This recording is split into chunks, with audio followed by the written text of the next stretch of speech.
E estamos de volta com o BBcast, seu podcast de automobilismo e outras nerds.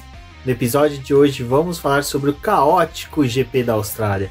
E aqui comigo está a Débora Santos Almeida. Bem-vinda, Débora. Olá, pessoal. Sejam bem-vindos a mais um episódio do BBcast. E pare aí, porque pode ser que tenha surgido uma bandeira vermelha. Exatamente. Bom, a situação estava tão feia ali que tinha que ter dado bandeira vermelha até para os torcedores no final da corrida, pois houve ali uma avalanche de invasão. Se é no Brasil... Exatamente, vamos falar sobre isso um pouquinho mais à frente. Mas lembrando a todos aí da nossa campanha de financiamento coletivo e contínuo do Apoia-se. Lembrando a todos que ouvintes do BBcast que pode se tornar um apoiador do Boletim do Paddock. Um realzinho. A partir de R$1 você pode se tornar um apoiador.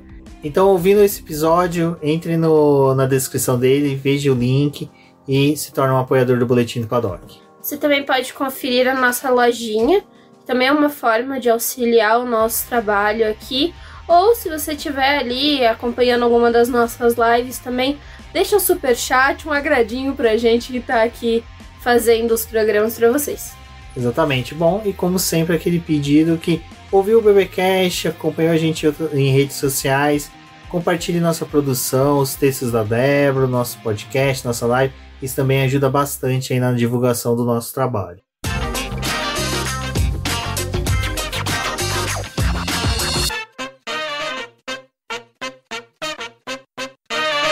Bom, Débora, tivemos aí nossa terceira etapa do campeonato da Fórmula 1. Lembrando que temos ainda 20 corridinhas, olha que bacana.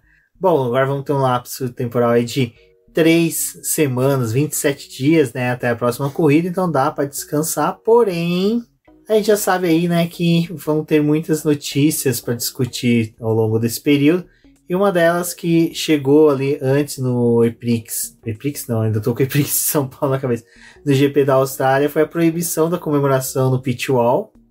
É uma dessas notícias agora que você vai ver que a gente vai comentar aqui, que é daquelas... Precisava disso mesmo? A gente tem que fazer o quadro. Precisava disso mesmo, fia? Cada hora inventando uma coisa diferente. Eu tenho uma teoria de que eles estão pegando o regulamento, deram pra algum sobrinho de alguém. Sobrinho de alguém, de algum... Deram pra ele, né? Vou nomeá-lo de Astolfo. E Astolfo pegou ali o seu regulamento e falou: olha só, a gente podia abordar isso aqui, ó. Porque eu acho que parece que a cada semana que eles voltam pra uma corrida, eles têm que voltar com uma polêmica, sabe? Porque o foco principal não pode ser a corrida. Não pode ser o que tá acontecendo na pista. Tem que ser a FIA. Porque parece que agora a FIA e a Fórmula 1 estão no embate, assim, pra ver qual das duas é mais importante.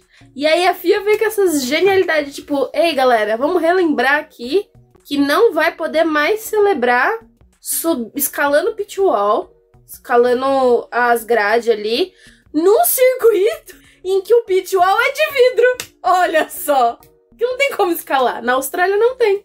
Não, vai que os mecânicos usam ventosas na mão, né? Nunca se sabe. Nunca se sabe, né? Importante lembrar. É importante lembrar. Mas, assim, eu acho que, na verdade, cara, é que a FIA realmente, ela tem essa queda de braço, porque tem o pessoal da Arábia Saudita, que é amiguinhos lá, também possui uma rede de Habibs junto com o Ben Sulayem, e eles querem comprar a Fórmula 1, então a Liberty tem interesse de vender, mas não quer vender para eles, porque eles querem pagar pouco, e aí a FIA fica mais ou menos desmerecendo a Fórmula 1 para ver se o preço abaixa. Mas só que daí tem uma corrida como a da Austrália, que acontece tudo e que o preço não abaixa. Então, assim, eu acho que se vendesse para Elon Musk, com certeza a Fórmula 1 ia baixar de preço assim pela metade. Ia ser literalmente o Elon Musk transformando todos os bilionários da Fórmula 1 em milionários da noite pro dia. Imagina, toda vez que tivesse um acidente, em vez de entrar o safety car, ia entrar um cachorro atravessando a pista assim. Ou uma raposa. Mas eu acho que assim, a questão de segurança, tudo bem, eu entendo, porque, né, você subir, você pode cair na pista, tudo. Mas o alerta fizeram pro pessoal que trabalha nas equipes. Por que não faz esse alerta pro público? Porque aqui no Brasil, as pessoas têm a capacidade de escalar 2 grades pra poder ir pra pista. Gente, tipo, é muito mais perigoso assim, o público cair no negócio da pista, porque tá escalando naquela afobação de querer ir pra pista do que os próprios caras que, tipo, tão... Ai... Não, mas o problema parece que surgiu, e isso eu acho muito estranho a justificativa deles, falando que era porque quando a McLaren venceu em Monza, em 2020, o pessoal da McLaren ficou muito afobado. Então, mas demoraram tipo assim, tudo isso pra... exato, né? Eu acho que o cara tava assistindo algum VT, ou foi assistir, sei lá, Drive to Survive, o episódio que o Richard ganhou lá, e falando assim, nossa, olha ali, tem um cara se pendurando. Eu acho que na época, até os pilotos falaram, né? Nossa, McLaren, acho que a gente exagerou. Todo mundo sabe da regra, todo mundo sabe que não é pra poder fazer. Mas ao mesmo tempo, sei lá, é uma comemoração, assim, como eu disse, né? Tipo, da McLaren. Mas as fotos da Red Bull é todo mundo pra fora da pista já. Todo mundo em cima do carro do Verstappen.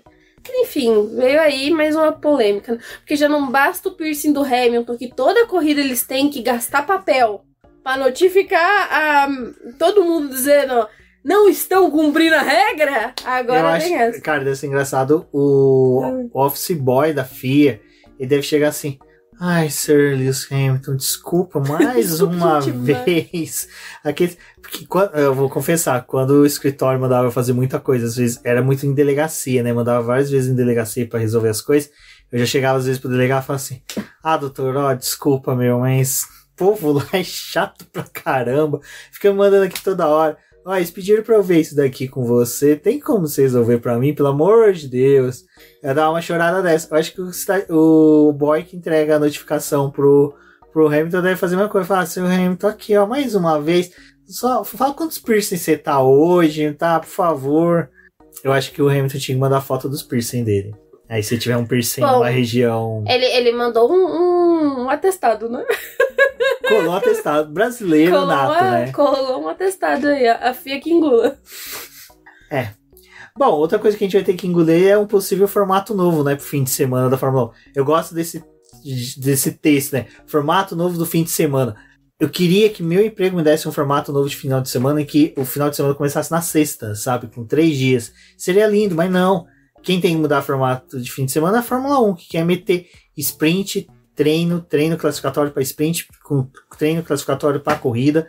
Enfim, Débora, você que fez o texto, você que entendeu bem melhor, você vai conseguir explicar melhor para o ouvinte, porque até eu tô sem entender agora o que a Fórmula 1 quer, além de boicotar o espetáculo do nosso querido Hülkenberg, que poderia ter sido pódio na Austrália.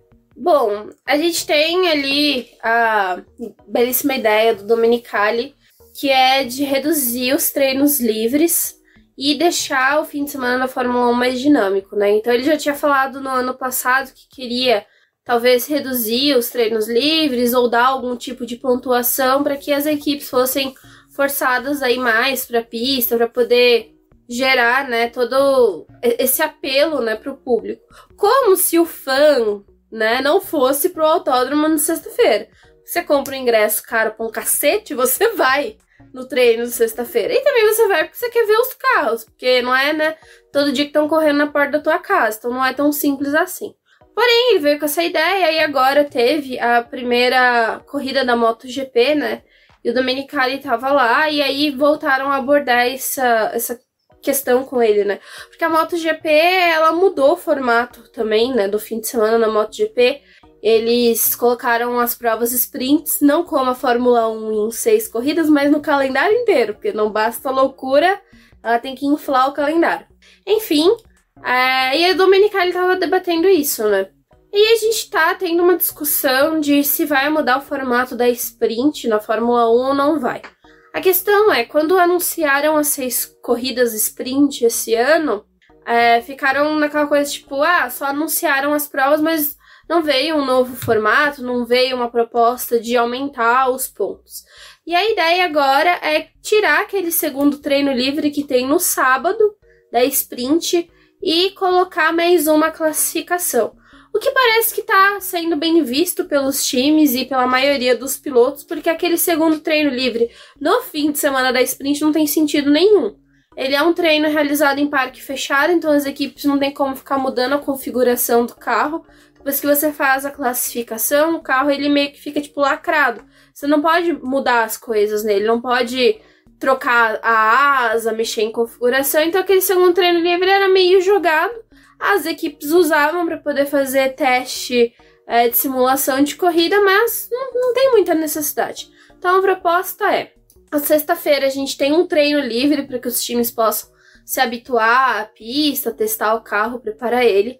A classificação da sexta-feira, no mesmo formato Q1, Q2 e Q3, define o grid da corrida principal que vai ser realizada no domingo. E no sábado, ele fica um dia destinado para sprint. A gente teria uma classificação substituindo esse segundo treino livre. Aí estão discutindo o formato, porque vieram aí com uma ideia de fazer volta lançada para definir o grid. Aí as equipes falaram, não, too much, não queremos isso.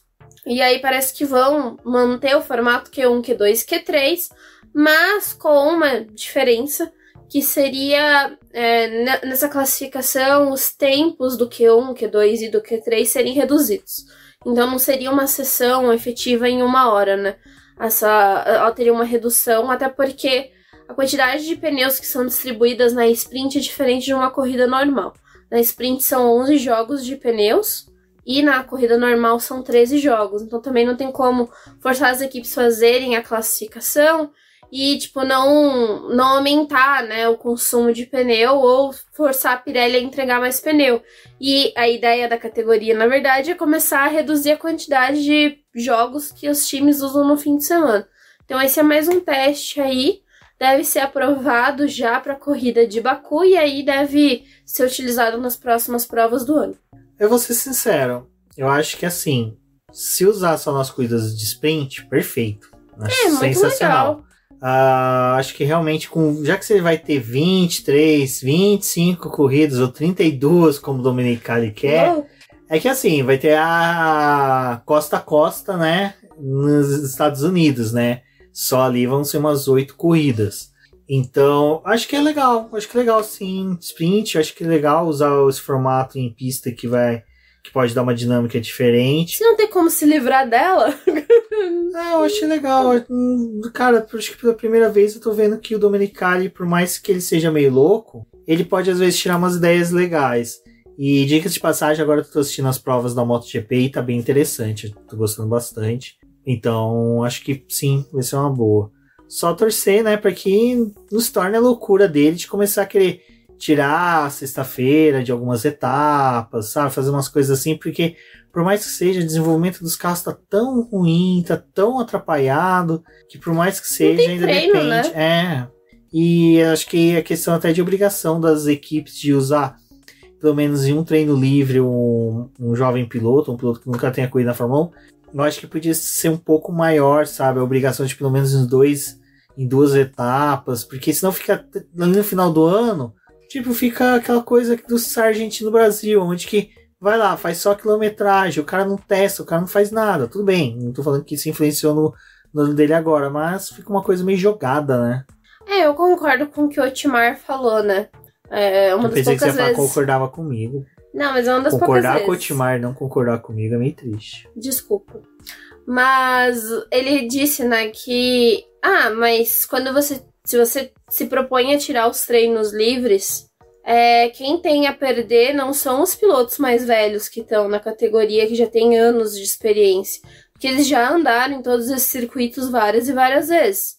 O que acontece é você limitar os jovens pilotos a ter um desenvolvimento. E assim, ele não foi tão amplo no que ele disse, ele falou nesse sentido, mas pro próximo ano vai trocar os carros da Fórmula 2. Mas atualmente os carros da Fórmula 2, comparados com os carros da Fórmula 1, tá muito defasado, é muito longe.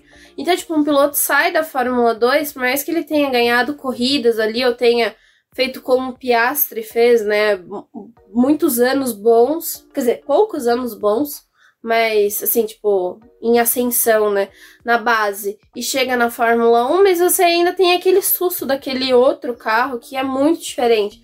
E por mais que você coloque as categorias de base para poder correr em algumas pistas com a Fórmula 1, não é a mesma coisa você guiar um carro de Fórmula 1 que toda a configuração dele é diferenciada. Então, você provavelmente vai limitar mais o desenvolvimento desses jovens pilotos do que tentar aproximar, os mais velhos que já já sabem andar com aquilo ali. Eu também acho que tirar treino livre nunca é das melhores alternativas, porque tem questão de segurança mesmo, sabe?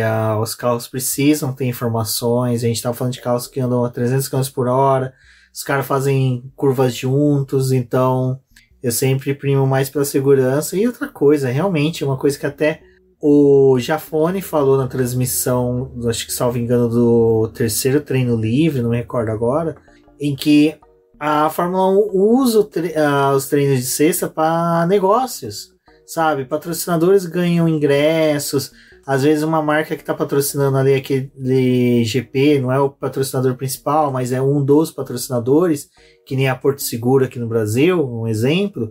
Ela, agora a XP também deve entrar por causa do Drogovic.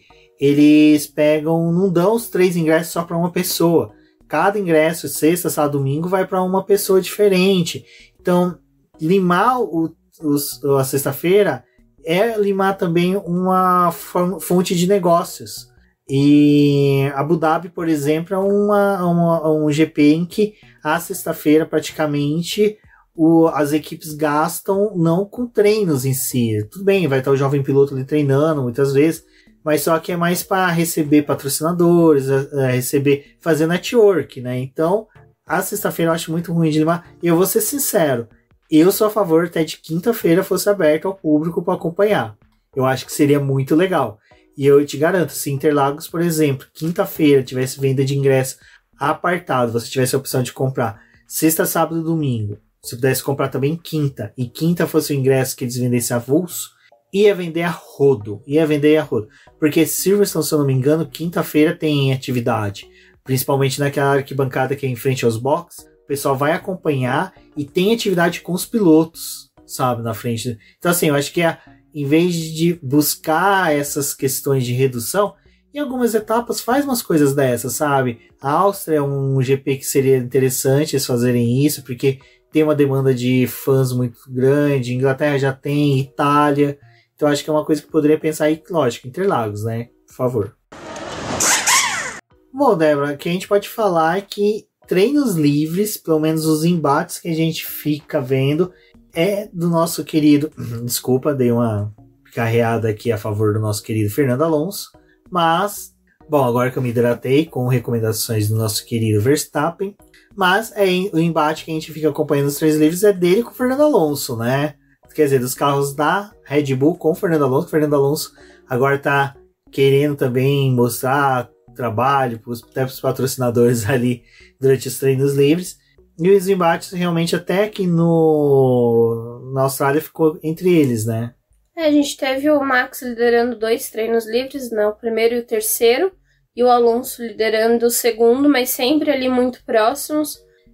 O trabalho deles é o trabalho de destaque, né, nessas últimas semanas. O Alonso tinha aquela dúvida de se a Aston Martin realmente estava nessa posição, por conta eles estavam esperando para poder ver como é que ia ser o comportamento do carro no GP da Arábia Saudita, e acho que manteve o que aconteceu no Bahrein. Novamente, agora na Austrália, tiveram mais um bom desempenho. Era aquela coisa, né? A gente tava até conversando antes de gravar esse episódio. O GP da Austrália, quando ele era o primeiro GP do ano, a primeira corrida, ela acabava enganando muito, porque a gente tinha os testes em Barcelona e aí ia pra Austrália com uma diferença de uns 15, 20 dias, né? Até que a corrida fosse realizada. Os carros já tinham mudado muito, tinha muita peça nova. E a Austrália, assim, mostrava um pouco do que estava acontecendo, mostrava ali quem estava se saindo um pouco melhor, mas é uma pista também que tem a chance de ter um safety car, para ter as características de um circuito de rua, e infelizmente a Austrália era muito assim, tipo, enganava as pessoas, porque os times também iam ali, queriam fazer uma graça, às vezes demorava para a segunda corrida acontecer, né? Tinha aqueles 15 dias ali, então você queria sair bem da Austrália. Mas nem sempre refletia no restante do campeonato. A Austrália é meio que aquela pista que, tipo assim, em outras pistas adversas que a gente tem no calendário, algumas coisas acabam se repetindo. Mas pro desempenho normal não acontece. Então eu acho que, tipo, dava pra ressaltar isso se fosse na Austrália essa primeira corrida, a gente ia falar, o Aston Martin tá bem mesmo, mas como é a terceira, podemos garantir que está bem. Eu queria fazer um comentário dos treinos livres, é que assim, as equipes elas estavam focadas em tentar, algumas levaram peças novas, né, então precisavam verificar essas peças. Foi um fim de semana muito frio na Austrália, assim, frio pros padrões que é esperado, né? Porque é meio clima Brasil, então esperado um calor, enfim, mas a gente teve até chuva no segundo treino livre que acabou atrapalhando as equipes no momento em que elas iam fazer as verificações de volta rápida. Choveu, tiveram que ficar naquele sabão, né? Não sabiam se iam pra pista ou se não, porque tinha uma leve previsão de chuva pro restante do fim de semana, mas a Austrália, igual Interlagos, tem um microclima, né? O que eu notei foi que a Ferrari, ela tava muito focada em fazer as suas simulações de corrida, indo muito, assim, tipo, pra pista de uma forma diferente que os outros times. Tipo, enquanto eles estavam de pneu macio, o restante tava de médio. Aí quando o restante tava de médio, eles estavam de pneu macio. Eles não estavam seguindo a cartela ali do pessoal, né?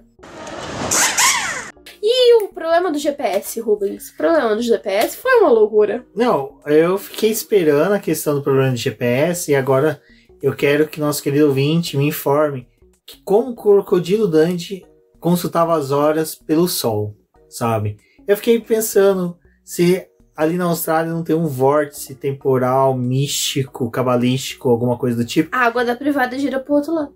Exatamente, isso pode ter interferido no GPS. Pode. Lembrando que o GPS surgiu da necessidade de submarinos transitar ali pelo Pacífico, ali naquela região. Então, pode ser que tenha alguma influência. Ou não, simplesmente alguém não atualizou o Windows 95, né? Alguém desligou o GPS para carregar o Nintendo DS dele, né? Vai saber o que aconteceu. Mas o problema do GPS, resumindo ali, travou, de repente os pilotos começaram a se encontrar na pista. Cara, isso que é o mais engraçado. Os pilotos se encontravam na pista como se... Mas que desgraça era essa? Se os caras acreditassem que a pista tá só livre pra eles. Então, assim, sabe, era uma coisa meio de maluco, mas... E o pior é perguntando pros engenheiros, por que você não me avisou? Porque eu não sei onde você tá, eu não faço a mínima ideia. Ai, gente, olha, foi uma loucura. Eu vou fazer um comentário, porque, assim, eu tava acompanhando a Fórmula 2, né, a corrida principal.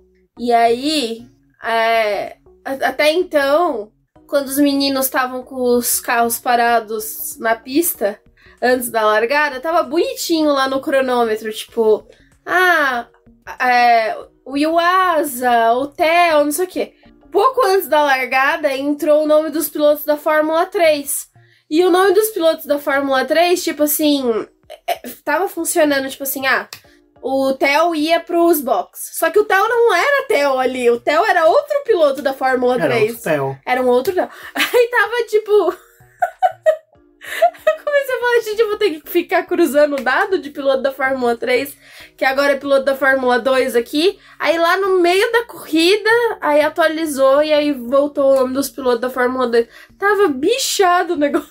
Não, a Austrália é realmente um país diferente. Tem aranha lá, né? As aranhas estão dominando. Deve ter sido eles fizeram uma teia no GPS. Não, e descobriram uma nova espécie de aranha gigante na Austrália, né? Então... Daqui a alguns dias a gente vai ver, quando a Fórmula 1 for pra lá, um carro montado no ralo. Uma aranha montada no ralo.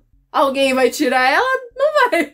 Exato. Bom, lembrando do filme Aracnofobia, né? Quem sabe uma aranha gigante... Assista, é muito bom Aracnofobia. Não vou assistir porque eu tenho medo. Uma aranha vai numa caixa de um dos carros da Fórmula 1, infesta a Europa, acaba com a Europa, nós voltamos e colonizamos a Europa. E pegamos nosso ouro. Exatamente, tudo de volta. Bom, falando em pegar o ouro, né? Quem não teve ouro nesse final de semana foi o Pérez, que, coitado, comeu o pão que o diabo amassou, né? Coitado, teve problemas nos treinos livres, teve problema também na classificação. E salvo engano... Não, fala. Incrível que tem o problema no fim de semana depois, que estavam com um ponto só de diferença. Deixei a teoria da conspiração aí. Exatamente, né? Não disse nada, só jurei. Bom, eu não vou falar umas coisas que eu li no Twitter que foi sensacional, mas Pérez, pobre coitado, né, acabou largando os boxes, né, em decorrência dos problemas, Porque aproveitou ali que ia largar, salvo engano, em último. Pegaram, fizeram aquela limpeza no carro, né? Trocaram tudo que tinha, trocaram o toca-fita do carro, né? Trocaram suspensão e alguns elementos do motor pra já aproveitar que tava no final, pra não tomar punição. Pegaram a suspensão e o motor da AlphaTauri, devolveram e pegaram o motor que tava na AlphaTauri e colocaram no carro correto. Mas o Pérez ficou pistola, né, na classificação, porque ele falou justamente isso, né? Se vocês não arrumarem o carro, não tem condição de eu andar. No terceiro treino livre, ele não conseguia fazer o problema é de freio, né? Porque o carro não conseguia frear e quando freava ele ficava todo desbalanceado. Realmente, parece que... Sabe quando você monta um Lego e sobra peça? Exatamente o que aconteceu. Acho que montaram o carro do Pérez, mandaram ele pra pista e esqueceram que peças são esses. São os freios. Mas foi isso, né? A classificação assim não foi algo tão fora do comum, salvo que nosso querido piloto Fernando Alonso foi superado pela dupla da Mercedes. Quem diria que esse W14... Cara, esse W14 deve ser um inferno na vida da Mercedes, porque eu acho que o Toto Wolff fala assim, estamos indo para a Austrália, setor RH. Demita todo mundo depois da corrida. Aí o carro vai bem... a gente vai demitir os caras, tipo... A gente tava com chance de fazer P2 e P3, mas o carro quebrou, assim, o Rancho Cruz ali, a gente já demitiu que faz o cabo do fluido que derramou no motor do Russell, mas e o resto? Então, assim, esse carro, essa oscilação de bom e ruim dele, né, Débora, é uma coisa que atrapalha, eu acho que no final o desenvolvimento dele, ou até a substituição desse carro, porque, cara, a Mercedes parece que, nós vamos trazer um conceito novo, tal, e de repente o carro vai bem.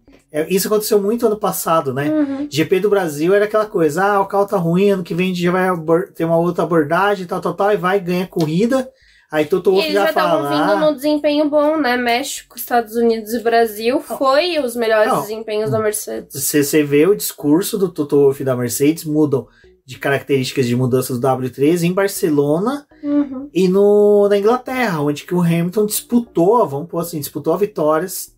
Vamos pôr dessa forma, porque assim, a gente teve outros contratempos, mas assim, teve disputa fácil. No Brasil, ia ter uma franca disputa entre ele e o Russell se a Mercedes não tivesse feito a resposta ao pit stop do Pérez, se eu não me engano.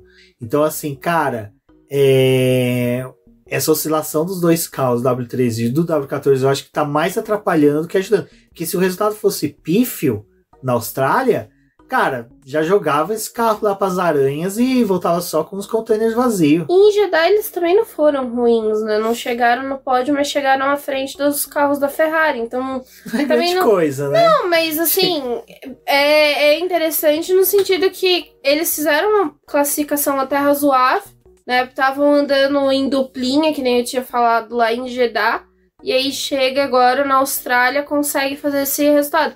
Mas é novamente aquilo, tipo, a Austrália é uma pista que não se repete no restante do ano, né? São poucas outras pistas que têm essa característica tão exacerbada, assim, tipo, que nem a Austrália, para você poder repetir os resultados que a gente teve, né? Então é algo muito complicado.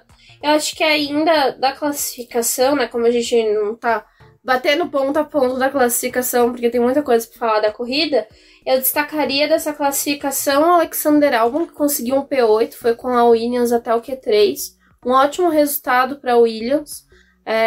Infelizmente não teve um bom resultado na corrida, coitado. Foi o primeiro que abandonou o barco ali, provocou a bandeira vermelha, a primeira bandeira vermelha da corrida. Mas a classificação foi muito boa e acaba se destacando nesse sentido. E eu acho que também... foi uma classificação, de certa forma, interessante, né? Que a gente teve esses personagens, assim, que, tipo, foram aparecendo para poder auxiliar que a gente tivesse uma boa corrida, como foi o caso do Gasly indo pro Q3, o Ocon largou de 11º, mas a Alpine, no terceiro treino livre, eles fizeram um ótimo terceiro treino livre, assim. Sabia que não ia estar entre os primeiros, mas a Alpine, na primeira corrida, parecia que ela não ia andar. E ela tá ali, flutuando nesse meio do pelotão, né? A classificação em si foi bem interessante mesmo. Acho que, assim, tem vários destaques. O Albon, por exemplo, chegou muito perto do Leclerc e a Ferrari a gente não comentou nos treinos livres, ela estava focada em voltar a ser aquele carro de ter ritmo de corrida, né? Que no final a gente vai comentar da corrida que o Sainz teve um bom ritmo de corrida. Classificação nem adianta mais, né? Classificação, a Ferrari não vai conseguir muita coisa esse ano. O jeito é focar na classificação de ritmo de corrida. Ritmo de corrida, até porque eles têm que fazer um melhor gerenciamento dos pneus. E eu acho que o GP da Austrália foi, assim, um dos melhores cenários que a Ferrari tinha, porque a pista estava fria, a degradação dos pneus era baixa, então dava para poder controlar a degradação deles.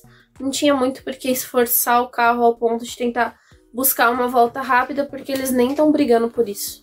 E o último destaque da classificação acho que fica por conta do Hülkenberg, né? Que mais uma vez levou o carro ao Q3. Mostra que o Hülkenberg, aquilo que eu e a Débora conversávamos durante a corrida, que enquanto que ele tá tendo pique, né? Enquanto que ele tá tendo ali, tipo, a força física dele, eu acho que enquanto que os raios gama estão conseguindo fazer com que o Hulk seja forte, ele consegue entregar bons resultados, mas no decorrer da corrida, né, ele vai tendo um decaimento dessa pilotagem dele, mas assim, pô, é bacana, eu acho legal essa questão de o Hulk tá entregando bem. E essa foi a corrida que ele menos decaiu, né, ele conseguiu se manter por bastante tempo ali, dando dor de cabeça pro Norris, que o Norris nem conseguia se aproximar dele. E o Pérez demorou para poder chegar no Norris e no Hülkenberg para poder passar. Então foi uma das melhores corridas, assim, do... Eu ouso dizer que é um pouco do traçado que favorece por ele já conhecer bem, sabe? Eu acho que é a mesma coisa de quem joga videogame, o jogo de Fórmula 1 que joga o campeonato inteiro. A Austrália sempre é uma pista que você se dá bem, porque é sempre a primeira que você treina. Então, normalmente você quer fazer todas as regrinhas, tem que fazer tudo, então tem isso. Jeddah era uma pista que ele não tinha familiaridade. Bahrein tá conhecendo o carro, tá voltando a ter ritmo. Eu acho que daqui para frente ele vai conseguir, e infelizmente isso demonstra, não queria ser o porta-voz da razão nesse ponto, mas mostra a existência do abismo que existia entre o Kevin Magnussen e o Mick Schumacher, né? O quanto que o Mick Schumacher não estava se adaptando no carro, porque era uma coisa que até a gente falava, o Mick, ele estava totalmente diferente do que ele foi na base. E o Hülkenberg superando o Magnussen dessa forma, eu acho que mostra realmente como o Magnussen é um piloto mediano para fraco e quanto que o Mick realmente não estava conseguindo se desenvolver dentro da Haas. Bom, que o GP da Austrália normalmente não é um GP normal, isso é fato. Sempre a gente teve ali ocasiões em que realmente tivemos tumultos, tivemos vários acidentes. Isso é bem comum, principalmente na largada, primeira sequência de curvas. Os carros são curvas que você chega com muita velocidade, tem freadas fortes, tem curvas de alta em que os pilotos tentam disputar posições. Isso é muito bacana do GP da Austrália, mas, né, Débora, a gente teve ali já na primeira volta a saída do Leclerc, que infelizmente, assim, cara, que aperto no coração ver ele fora. Pra quem acompanhou ele na base, sabe que o Leclerc que a gente vê na Fórmula 1 não é o Leclerc de verdade que foi campeão da Fórmula 2, sabe? Aquele cara, salvo engano, ainda é GP2, mas enfim. Merecia muito mais, é um piloto que até eu brinco que às vezes falta raiva nele, falta ódio, que é o cara que teria ódio, teria raiva, não é aquele cara que vai sair espancando, batendo nos outros, não, é aquele cara que teria previsto aquele incidente com o Stroll, sabe, é o cara que teria uma malícia a mais de ver, pô, o Stroll que tá vindo de trás, ele não vai frear, sabe, então assim, pelo menos essa é a percepção que eu tenho, que falta isso no Leclerc, que mais uma vez, termina zerada a corrida, 3 corridas, 2 zeradas.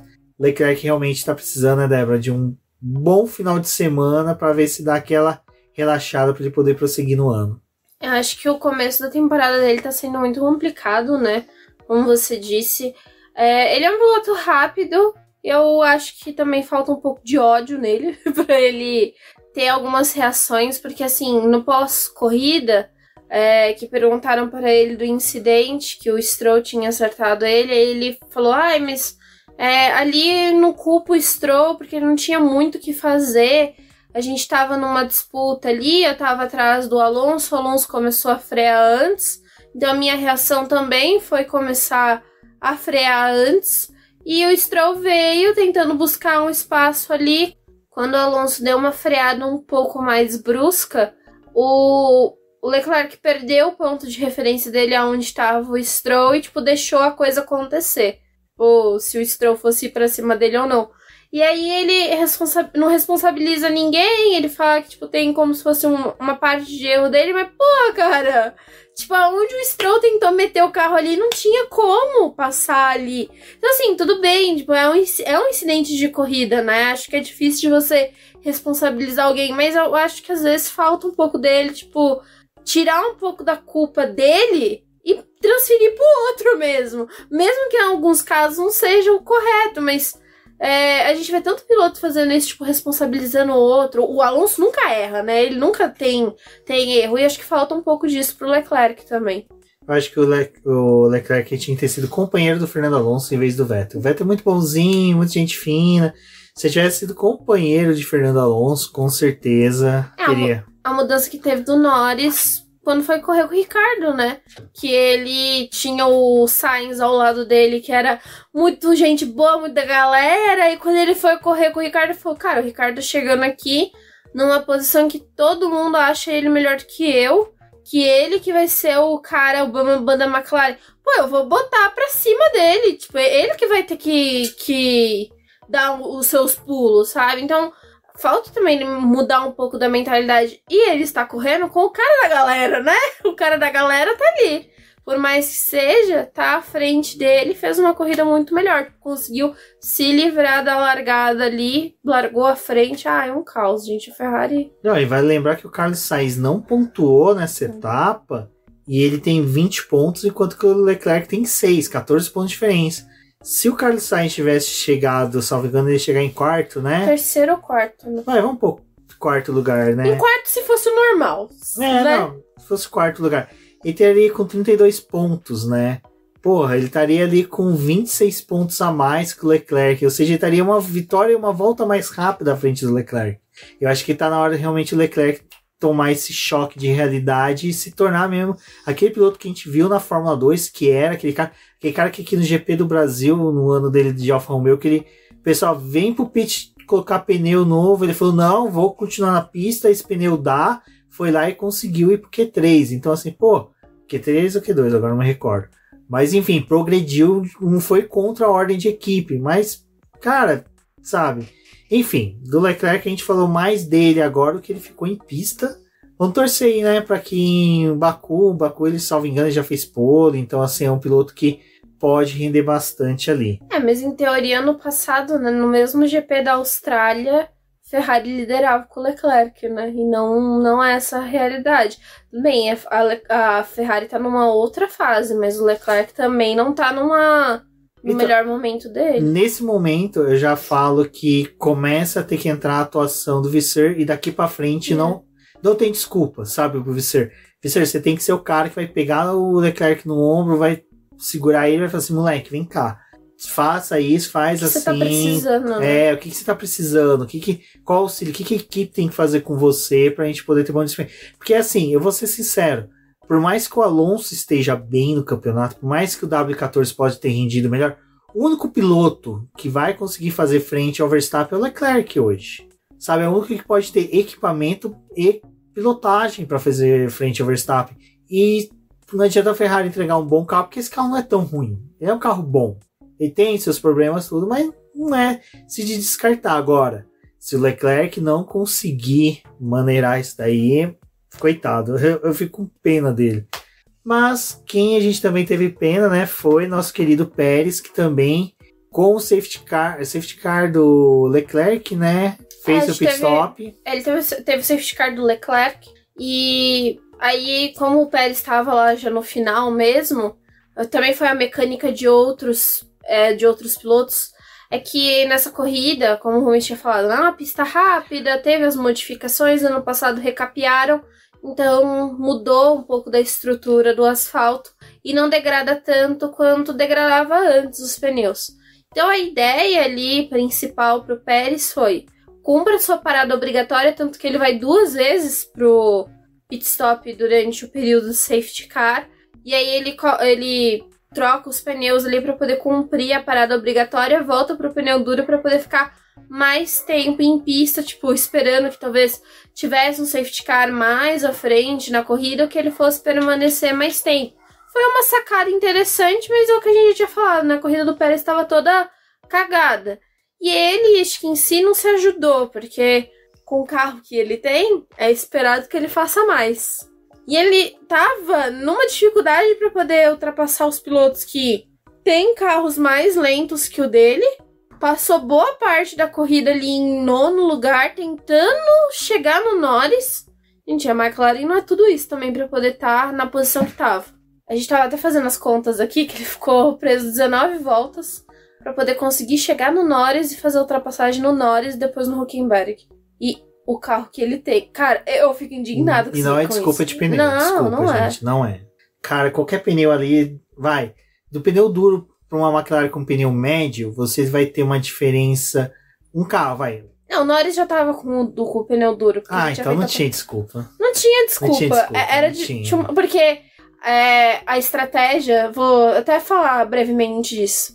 A estratégia desse ano não teve muita diferença com o que aconteceu no ano passado. Eles tiveram ali o período de bandeira vermelha, que foi na oitava, né? Oitava, nona volta. Ali trocaram-se os pneus, que eram os médios, que muitos tinham largado para os pneus duros. Então o Pérez estava na mesma condição que todo mundo ali, tipo, demorou pra passar porque quis. Foi que eu até tuitei e fiquei feliz que as pessoas pela primeira vez nessa semana não me xingaram, não me jogaram pedra, não desejaram que eu fosse queimado vivo, mas que realmente, cara, a prateleira, né, que o Verstappen tá é muito alta pro Pérez, sabe? Por mais que a gente tenha tido ali Vettel versus Webber, o Webber ainda, sabe, beliscava uma pole, na hora que trocava de pneu conseguia fazer umas voltas até muito boas comparado com o Vettel. Cara, o Pérez, no término da corrida foram 8 abandonos, desclassificação, assim, punição com o Carlos Sainz, que caiu lá pro fim, e o cara não tava no top 5, As duas posições que ele ganha depois da última bandeira vermelha, depois de todos os abandonos, ele era 7º colocado. As duas posições que ele ganha pra ficar em 5º lugar é do Gasly, que deu no Ocon, e do Sainz, que perdeu a posição. Ele só terminou em 5º por causa de punição dos outros. Ele não chegou ali de forma real. E assim, ele fez uma boa de uma corrida em Jeddah. E é isso, fala, eu acho que agora vai. Aí chega nessa corrida, o quanto que tem de responsabilidade? Tem uma parte. Mas, de novo, o carro que ele tem...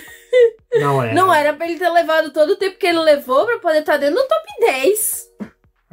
Repete o que o Bottas estava fazendo ali no último ano dele na Mercedes. E que a gente, mano, o Bottas não ajuda, o Bottas não faz. E, cara... Não, o Pérez, pra você ter noção, ele chega no top 10 na volta 22. Isso depois de uma relargada. Depois da relargada. E demorou ainda. Não, e ele tá... várias voltas ele tá com pra ele entrar ele tá no com top uma 10. Red Bull bem afiada numa relargada. Ele é o cara... Mano, a Red Bull é o carro que você pode frear no meio da curva, que a filha da mãe fica estável. Se você faz isso com o W14, você roda, você vai parar lá em Outback, sabe? No colo dos canguru. Sabe, uma Ferrari não freia no meio de uma curva, cara. A Red Bull tava andando sobre trilhos, até a dele durante a corrida tava bem.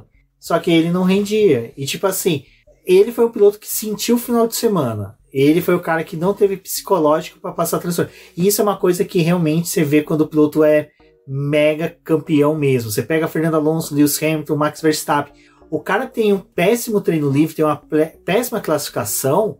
O filho da mãe no domingo destrói. O cara vai... Até esses dias, eu acho... Não lembro que canal que fez uma explicação do que foi o GP da Alemanha de 2018, em que o Hamilton quebra, não faz a classificação e ele ganha a corrida, que é aquele fatídico GP em que o Vettel roda não, sai da pista e atola. Também mudou o Vettel na Ferrari. Mas assim, cara, o Hamilton mudou da água pro vinho de um dia pro outro. O Pérez sentiu e isso destruiu o rendimento dele no final de semana inteirinho. E é uma coisa que até a Débora destacou muito bem nos textos dela sobre a Fórmula 2. E o Asa realmente Red Bull tá dando o asa pra ele, né? Porque o moleque tá detonando. E assim, é um moleque que pode vir direto pra Red Bull tranquilamente se continuar rendendo o que tá rendendo na Fórmula 2.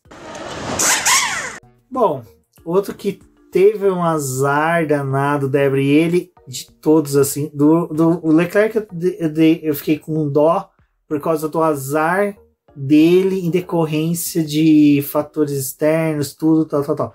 Mas o Russell e o Hamilton, no começo da corrida, tava aquela coisa que, mano, que bacana, a gente vai ter uma disputa, vai ter... Na hora que a equipe pediu pro Russell ficar próximo do Hamilton para manter menos de um segundo, pro Hamilton se defender do Verstappen com a asa móvel.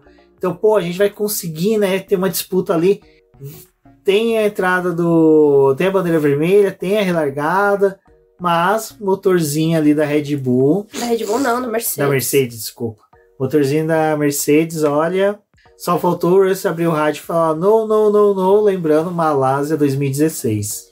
Eu até falei, né, que o Russell, ele tá com aquela cara de eu sou uma piada pra vocês, porque não foi só o abandono, né? A Mercedes fez uma bela de uma cagada ali em estratégia. E agora, gente, eu sei que vão falar, mas se tivesse dado certo, teria sido um gênio. Mas errou feio pra porra, cara.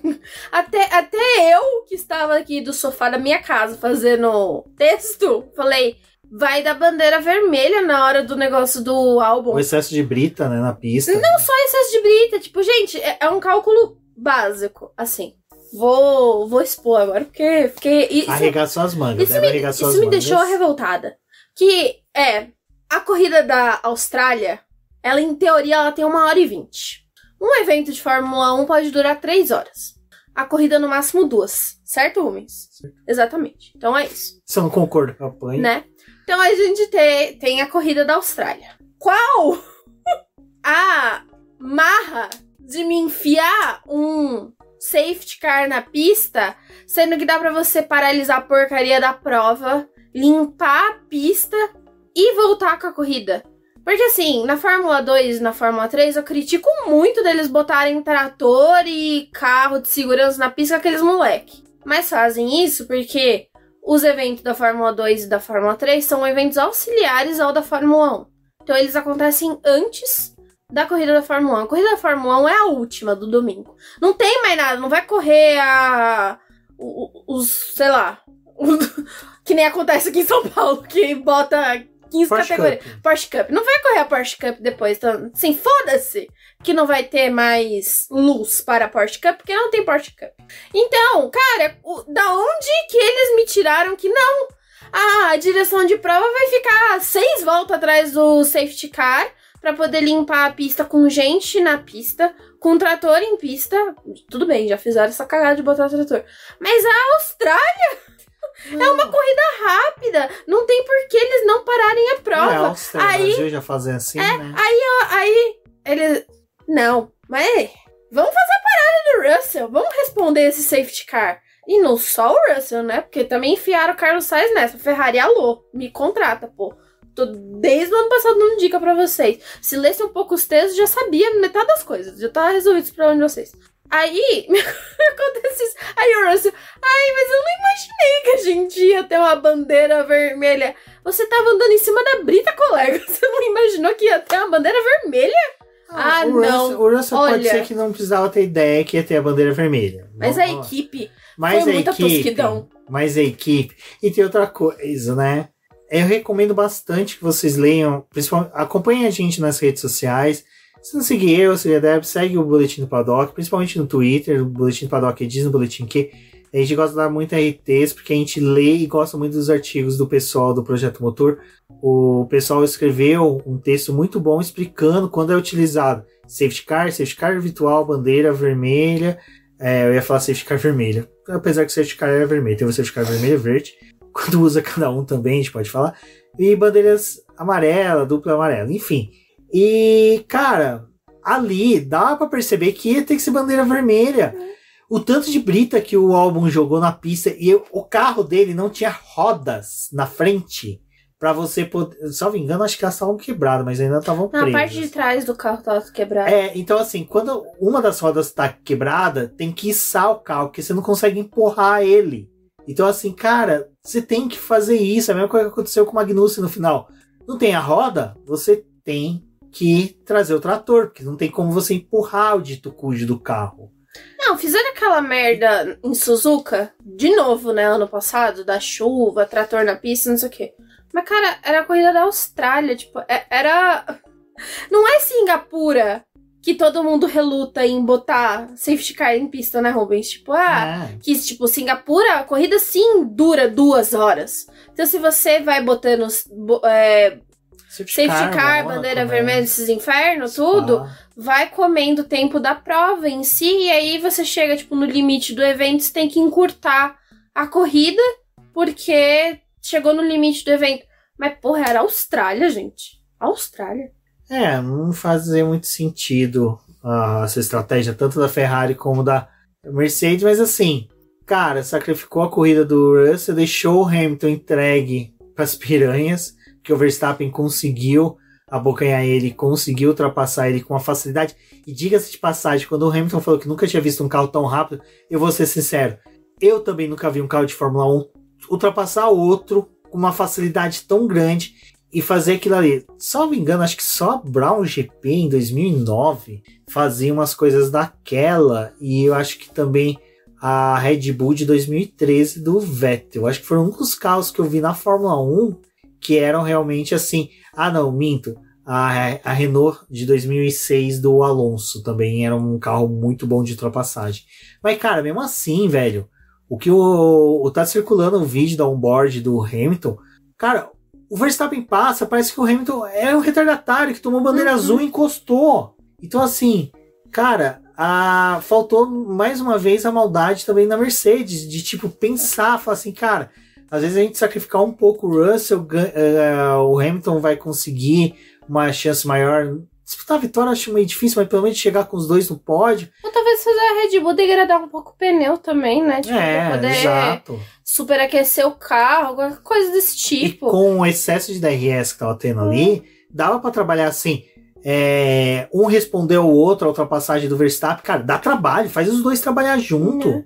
Mas sabe, parece que não, parece que aquela coisa não é que parece que a Mercedes, ela só funciona quando tá tudo certo. Tipo, quando tá tudo bonitinho, eles conseguem trabalhar. Mas agora eles ainda têm essa coisa com o carro, então, tipo, parece que o básico... assim, essa corrida, pra mim, foi muito do negócio de, tipo assim, não tão prestando atenção no que tá acontecendo na pista, pra poder reagir.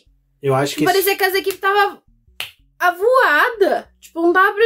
Nossa, gente. Cara, eu não gosto muito de querer envolver política nacional dentro do podcast do Boletim, mas eu lembro muito de uma fala do Lula em 2016, que ele criticou a atuação do pessoal do partido dele, em que ele fala: parece que vocês estão esperando uma mão divina vir e resolver os problemas da gente, enquanto que vocês não estão atuando. E eu gostei muito dessa expressão dele, que é uma coisa que às vezes a gente vê acontecendo alguma coisa, a gente não sabe como expressar. E é o que parece que está acontecendo na Mercedes. A Mercedes e a Ferrari parece que elas esperam uma mão divina vir e falar assim: não, vem cá, ó. Que nem aconteceu no GP do Brasil do ano passado.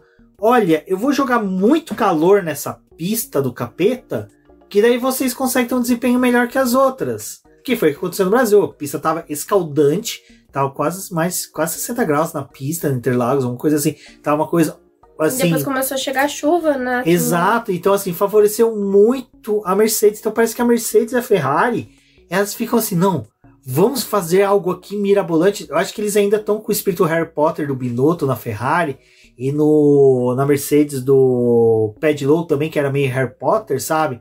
Do tipo, nossa, vamos fazer algo mirabolante aqui, sabe?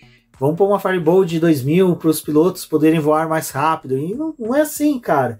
Eu lembro do Robert Medley na Williams, que às vezes queria fazer umas coisas mirabolantes com o Felipe Massa, enquanto que você falava assim, mano, o beabá dá certo. Até a Hannah Schmidt uma vez falou isso, que às vezes ela faz o simples, faz o óbvio.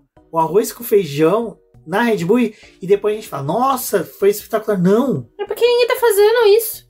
Exato. Todo mundo quer caçar um coelho pra poder, tipo, se sobressair, e não funciona, gente. Agora não funciona. Você não tem mais vocês têm um nível de competitividade no meio do pelotão. Mas pra poder bater a Red Bull, você vai ter que se esforçar muito.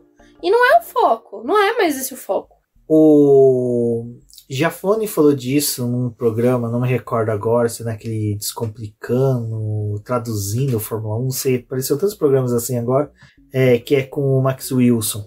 E ele explica, porque, na verdade, pergunta pra ele por que Andretti não entrou hoje na Fórmula 1. Daí ele explica que o que a Fórmula 1 hoje quer é nivelar as equipes.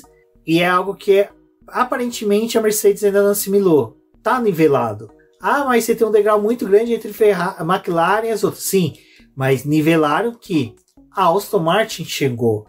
Você tem uma grande chance de que a McLaren, agora nessa reestruturação, chegue. Você tem uma grande chance que a Williams chegue. Porque todas têm o mesmo orçamento. Então vai chegar uma hora que a Mercedes não aguenta mais pagar 20 engenheiros.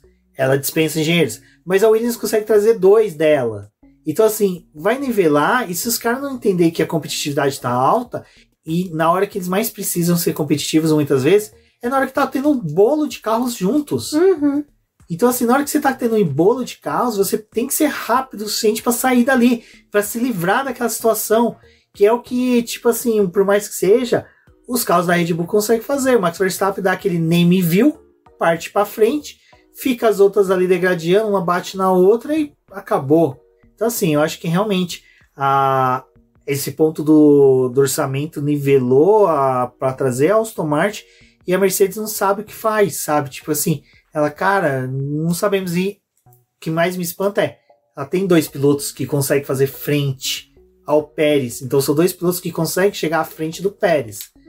Conseguiria nessa prova, por exemplo. Conseguiria chegar à frente do Alonso, que a gente vai falar mais pra frente, que não chegou no Hamilton, sabe? E a dupla da Mercedes, assim, pra mim, ano passado, ela era muito boa, e também tinha a dupla da Ferrari, que era muito boa. Era a melhor dupla, né? A gente tem a dificuldade ali com o Leclerc, de tentar se portar melhor na pista, mas são duplas que se equivalem.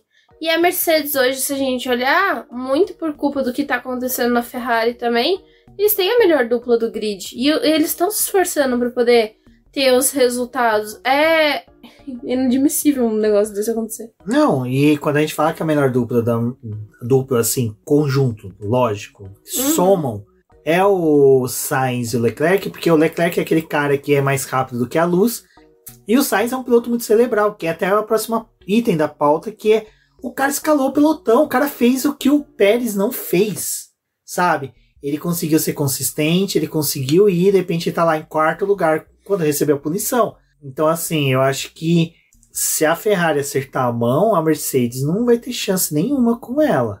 Por causa disso, porque a Ferrari, por mais que seja, o Visser na Alfa Romeo nunca foi do cara que ficou inventando. Ele sempre fez o beabá, que a diferença é que o beabá com a Alfa Romeo era beabá de gado, né? Ficava repetindo erros.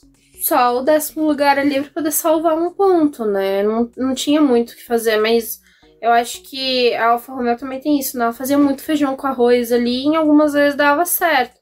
Outras não, mas enfim.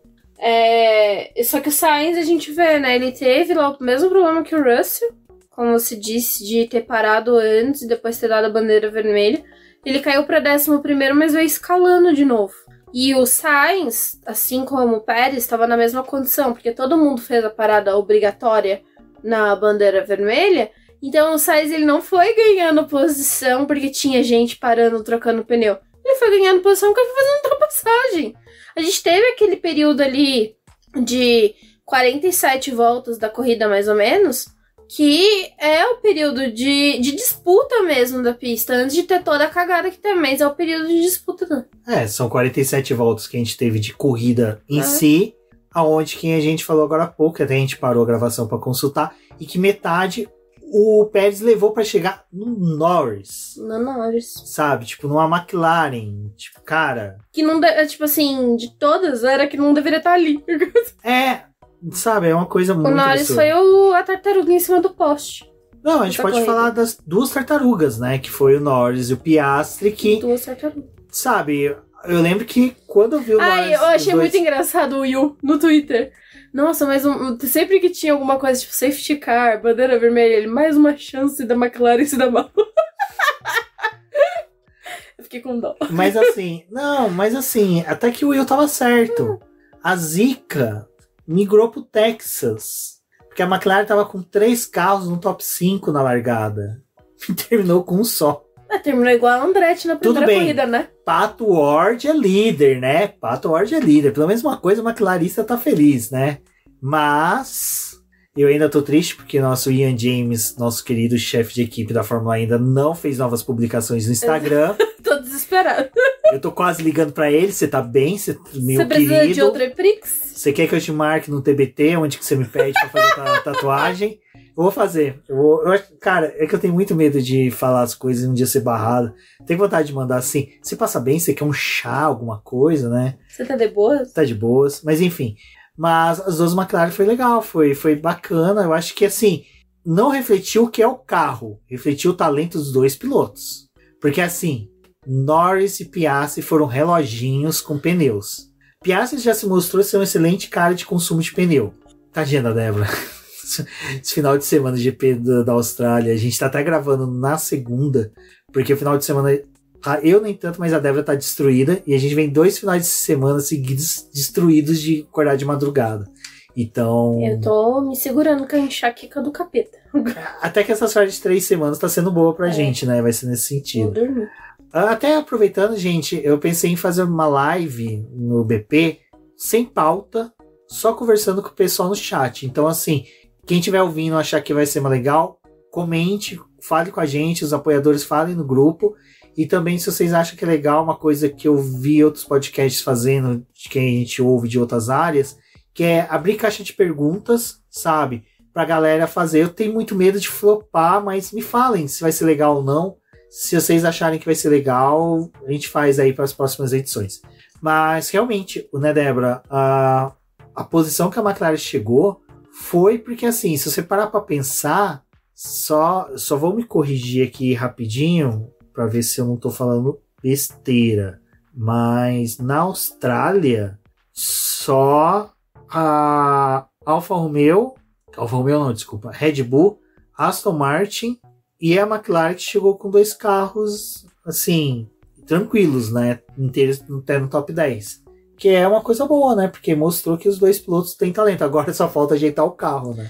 A McLaren, ela deu sorte, né? Tava zerada. Deu sorte, sim, num sentido ruim, mas deu sorte de que teve uma corrida tão caótica nesse nível que eles conseguiram colocar os 2 carros para poder pontuar, que era uma das equipes que tava zerada, né? Assim como a própria AlphaTauri. Que, gente, olha aqui. Eu vou mudar um pouquinho aqui, Rubens. Vai coringar.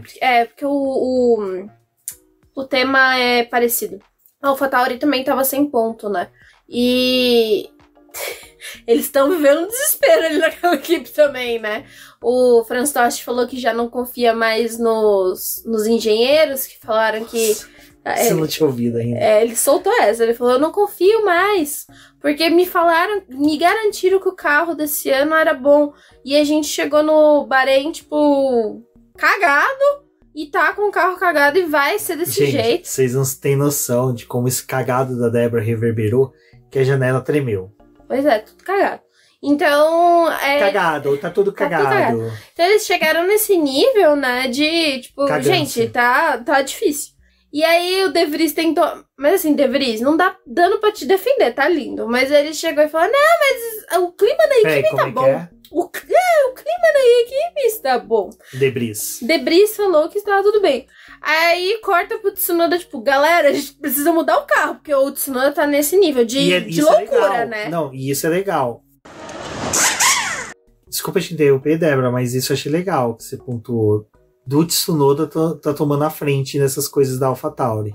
Ele tá bem incisivo nesse sentido de, tipo, a gente precisa mudar o que a gente precisa mudar. Então, a AlphaTauri vai vir também com algumas atualizações aí pra poder tentar melhorar o desempenho do carro, né? E o Tsunoda, nas 2 primeiras corridas do ano, ele bateu ali na trave de conseguir os pontos, e não... Os pontos, assim, não um ponto, pelo menos. Não conseguiu, porque sempre que ali, tipo, na parte decisiva, alguém ultrapassava ele. E essa corrida também foi mais ou menos isso, né? Ele chega em 10º e tem que lidar com essas outras intercorrências que estão acontecendo, porque obviamente a gente sabia que o Pérez ia, tá, entre o top 10. Tipo, tinha outros pilotos com potencial maior de estar no top 10. E ele conseguiu salvar um ponto aí também para a AlphaTauri. Então, acho que, tipo assim, tanto a McLaren quanto a AlphaTauri conseguiram se aproveitar dessa situação em pista para poder chegar nisso, né? Mas são dois times que, como eu disse, tá bem caótico. Ainda dá para poder fazer um paralelo entre essas duas equipes, porque a gente mencionou, né, que a McLaren tá fazendo um processo de reestruturação, então contratou algumas pessoas ali para poder auxiliar, e a AlphaTauri também. Ela tá pegando alguns engenheiros aí, um pessoal de outras equipes, para ver se muda alguma coisa, porque não tem, assim, é difícil, né? Você responsabiliza um pouco da Red Bull que não tá auxiliando, porque poderia, mas a AlphaTauri tá aí também tentando, tipo, ver se consegue alguma coisa.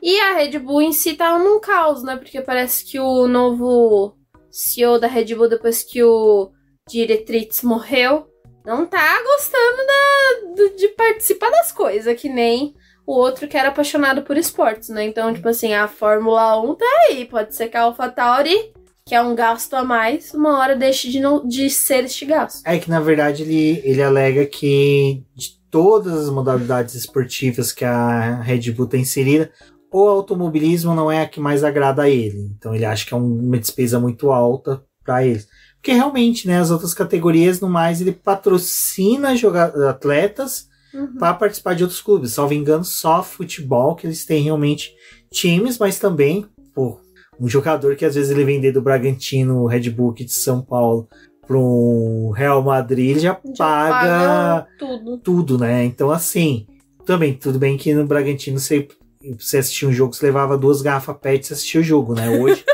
Não, mas o advogado trabalha comigo, ele é torcedor do Bragantino, ele sai daqui de São Paulo para assistir jogo, ele gastava pouquíssimo, agora ele chora que o ingresso tá caro. Então, pra vocês terem uma ideia. Então, assim, realmente tem isso. E, além disso, agora eu tô tentando lembrar, aqui a gente comentou da questão dos engenheiros, né? Por causa do teto de gasto, você tem que dar uma dissolvida na despesa, você começa a dispensar um ou outro. As equipes grandes começam a perder profissionais para as equipes pequenas, porque aquele cara que era o terceiro engenheiro da Red Bull se torna o chefão de uma outra equipe. O da Mercedes se torna também o chefão. E o mago da prancheta, Adrian Newey, já se começa a falar, né, de uma possível aposentadoria dele da Fórmula 1. E outra coisa, a Red Bull, ela... Você é a derrocada da Red Bull a partir do ano que vem? Imagina as mudanças aí. Mas a Red Bull também tem a questão da AlphaTauri, né? Eles compartilham ali. E tem uma linha muito tênue da questão do teto orçamentário dessas duas equipes e do quanto que a Red Bull também, tipo, passa a mão na AlphaTauri. Então... Bom, uma pessoa que sofreu em alguns determinados momentos ali na corrida e foi muito estranho acontecer isso com ele, foi o Verstappen, né? Porque largada, simplesmente ele... com aquele marabalismo malemolente do nosso querido Fernando Alonso, que fazia Verstappen, se alinhe lá na frente que eu vou voltar tranquilo, teu pneu esfria, e deu certo. Que das 3 relargadas, 2 o Verstappen parece que deu uma de Weber Barrichello. Não conseguiu largar bem, perdeu a posição ali para as 2 Mercedes, depois novamente na relargada, né, deu uma patinada. Mas é aquela coisa, com pneu frio, o Verstappen demorava para entrar na janela de desempenho, mas também depois que entrava, era partiu Marte.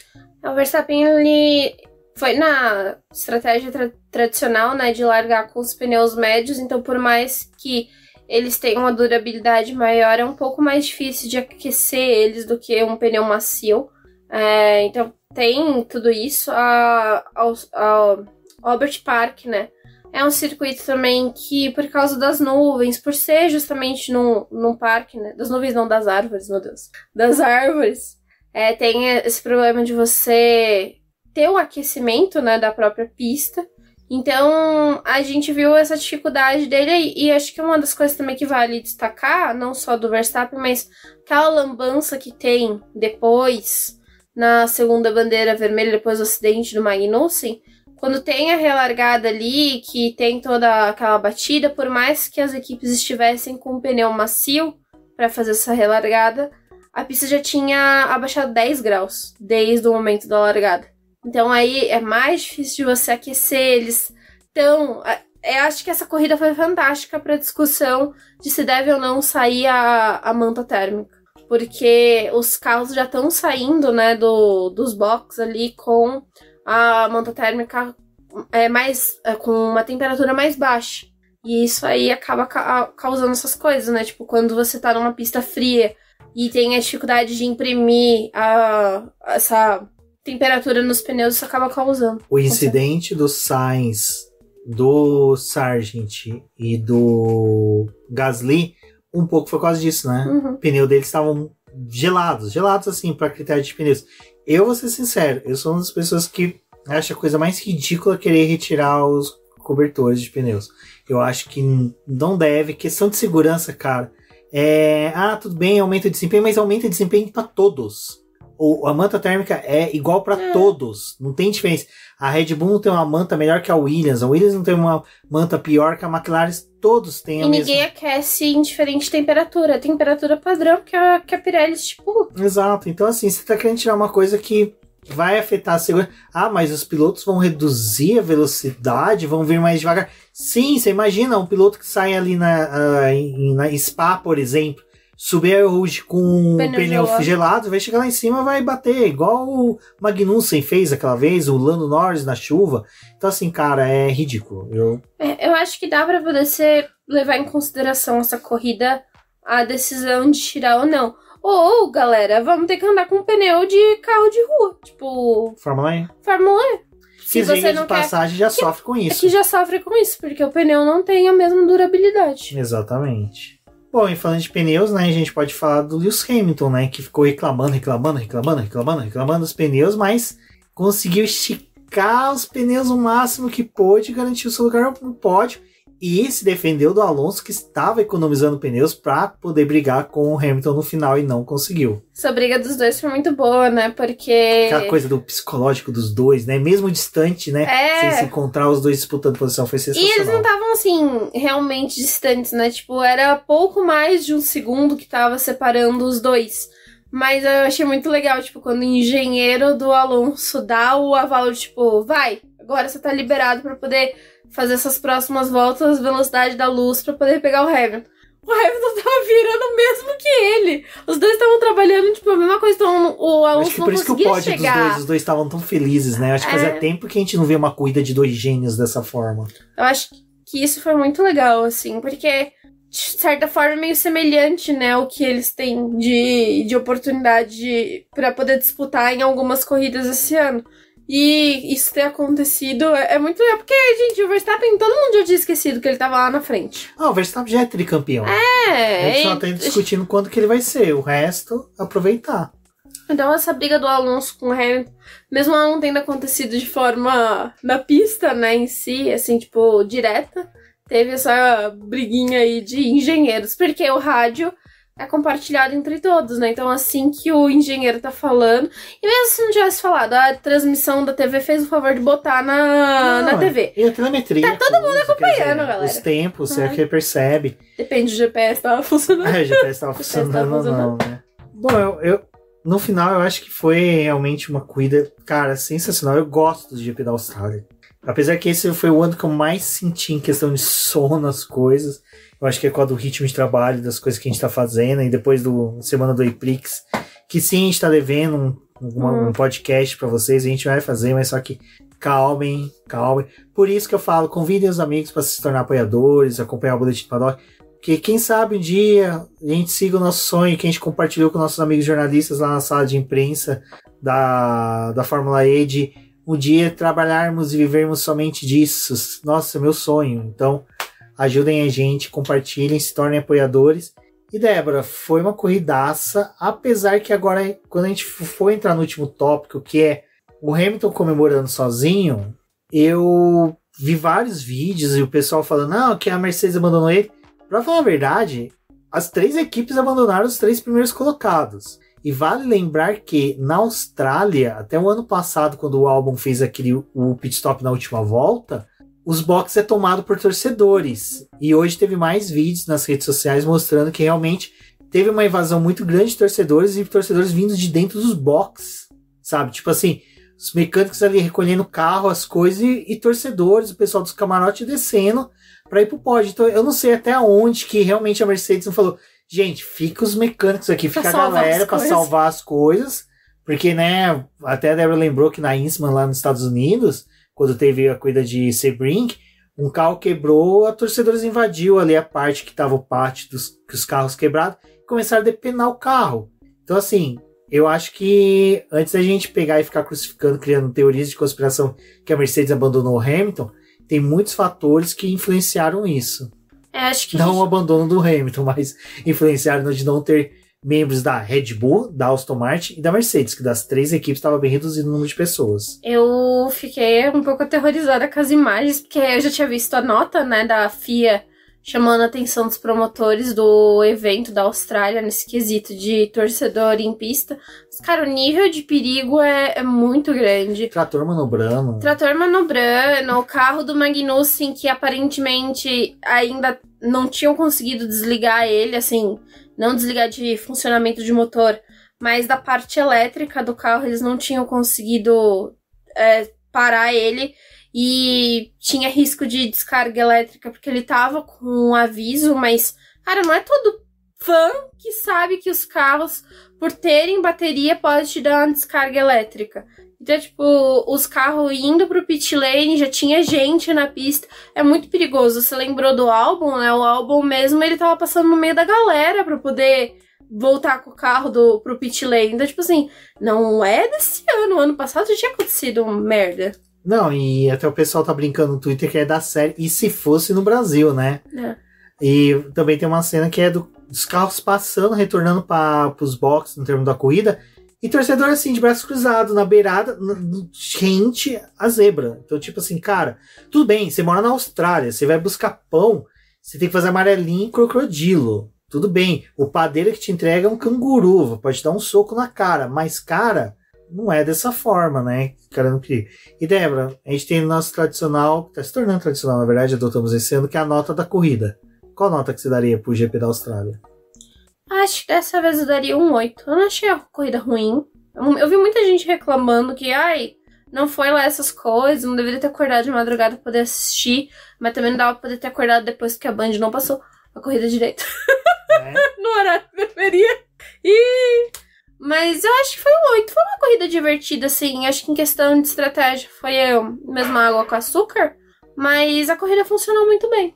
Eu vou ser sincero, eu vou dar um 9,5, não dou 10 por causa da lambança que a FIA fez no final de demorar a decidir sobre as bandeiras vermelhas. A gente só não vai discutir disso aqui, gente, muito, porque assim, eu acho que o que aconteceu todo mundo viu, cada um vai ter uma opinião, e isso eu acho que eu vou deixar pra gente debater na live, mas eu só não vou dar um 10, porque realmente pra mim a corrida foi sensacional, cara.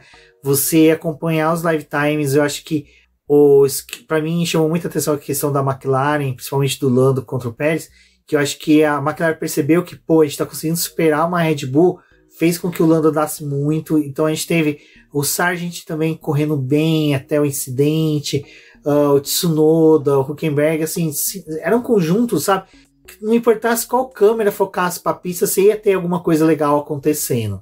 Então, assim, eu acho que foi um final de semana bem bacana. E o único ruim é que realmente aquela última bandeira vermelha do incidente do Sainz, que a gente nem comentou, mas pra mim foi injusto com ele, a punição. Eu acho que é aquela última bandeira que realmente foi o anticlímax. Se pra mim, se tivesse feito assim, acabou, não tem segurança, não vão colocar o pessoal demais, não vamos fazer teria mais. sido a melhor alternativa, e aí pra mim seria 10.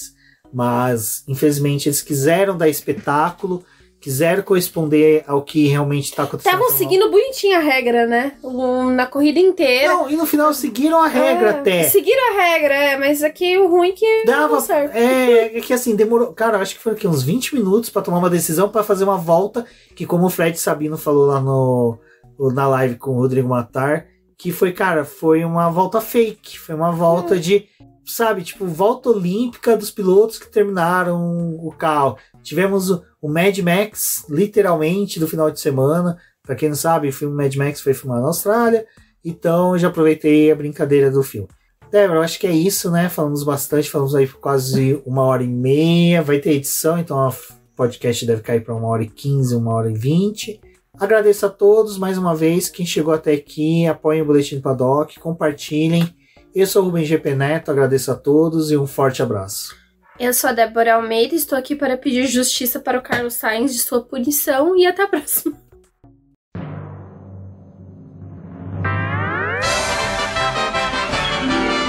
E agora vamos agradecer nossos apoiadores, aqueles que auxiliam o Boletim do Paddock através do financiamento coletivo e contínuo do Apoies. E são eles: Ricardo Bannerman, Maia Barbosa, Eliezer Teixeira, Luiz Fex, Arthur Felipe, Rafael Celone, Will Mesquita, Antônio Santos, Rogério Furano, Helena Lisboa, Cássio Machado, Carlos Del Valle, Bruno Vale, Eric Nemes, Bruno Shinozaki, Alberto Xavier, Will Bueno, Ricardo Silva, Beto Corrêa, Fabrício Cavalcante, Arthur Apóstolo, Sérgio Milani, Melquiades Veloso, Micael Souza, Ezequiel Bale, Silney Messi, Rafael Arilho, Rafael Carvalho, Fábio Ramiro, Lauro Vizentim, Maria Ângela, Thaís Costa, Rafael Catelã, Jane Casalec, Carlos Eduardo Valese, Tadeu Alves, Paula Barbosa, Ale Ranieri, Leandro Nogueira, Bianca Mês, André Brolo, Bruno Lima, Ivan Grego, Maicon Tavares, Thalita Santos, Diego Machado, Gabriel Sawaf, João Guilherme, João Rai e Gustavo Frigoto. Muito obrigado a todos aqueles que apoiam o Boletim do Paddock e auxiliam no nosso desenvolvimento e crescimento. E se você quer apoiar também o Boletim do Paddock, entre em contato com a gente através dos nossos perfis oficiais ou acesse o link apoia-se.com/Boletim do Paddock e lá você terá as opções de apoio ao Boletim do Paddock. Um forte abraço e obrigado. Isso é tudo, pessoal.